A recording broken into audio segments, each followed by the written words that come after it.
Sir એમાં બનાવ એવો બન્યો હતો કે અમે ડિલિવરી કરાવવા માટે લઈને આવ્યા હતા. તે સરે એ કર્યું, સીઝર કર્યું હોસ્પિટલમાં લઈને રેવા. ત્યારબાદ તેમાં થયું અમે પરોળીએ 3 વાગે આવ્યા હતા. તો 3 વાગે એવું કીધું કે અમને સીઝર કરવું પડશે, દુખાવો થાય છે એટલે સીઝર તાત્કાલિક કરવું પડશે. તો અમે એગ્રી થયા કે ચલો ભાઈ કરી નાખો.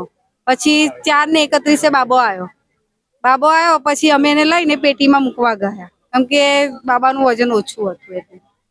ને આ લોકોએ એને સીઝર કરીને બહાર કરી 7:07 બહાર કાઢીને તો પછી એ 2-4 જગ્યાએ વાત બી કરી અમારી જોડે કે વાત કરી. પછી એવું થયું કે એકદમ એને શું થયું ને તો દુખાવો થવા માંડ્યો. દુખાવો થયો ને તો પછી એ ઉછરવા માંડી ને એને બ્લડ બંધ થતું જ નતું. હવે આ લોકો શું કર્યું ને અમને ખબર નથી. હવે એને બ્લડ ચાલુ થઈ ગયું ને તે આ લોકો એવું કે હવે ગર્ભાશયની કોથળી કરવી પડશે તમારે. તો અમે એ બી એગ્રી થઈ ગયા કે ચલો એ બી કરી નાખો તો આ બ્લડ નું જાય.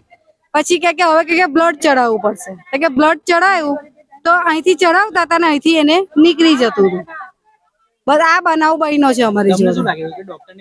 હા, ડોક્ટરની બેદરકારી છે જ ને. અમને એને છોકરીને થયું ને તો અમને જાણ કરી નથી ડોક્ટરે. ડોક્ટરનું બેનનું પલ્લવીબેન. મારી એવી માંગ છે કે મારી ભાભીને ન્યાય મળે અને અહીંથી પછી અમને સિદ્ધિમાં મોકલ્યા કે આ બેનને એમાં વેન્ટિલેટર પર રાખવા પડશે અને એમાં રાખવા પડશે. પછી પૈસાની વાત આવી તો કે અહીંનો જો બેન મરી જાય તો અમારે પૈસા જોતા નથી ને બેન જીવે તો પૈસા આલજો. કે આવી વાત અમને ડોક્ટરે કરી અને અમે સિદ્ધિમાં લઈ ગયા ને તઈ બી એવું કીધું અમારે ત્યાં 10,000 બિલ થયું. તો તઈ બી એવું કીધું કે અહીંનું બી બિલ ના આવશો. અમે ચોખ્ખું કીધું કે અમારી પાસે પૈસા છે નથી. સિદ્ધિ વાળા એવું કીધું કે તમારે એક દિવસનો ખર્ચો 60,000 રૂપિયા થશે. તો અમે ત્યાંથી પછી અમે અહીં લઈ જવાનું કીધું SSG માં.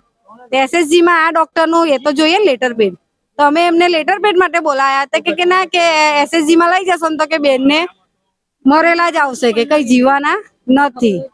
એમને ખબર હોય તો જ આવું બોલ્યા હશે ને. આપનું નામ શું છે? મારું નામ તેજલ છે.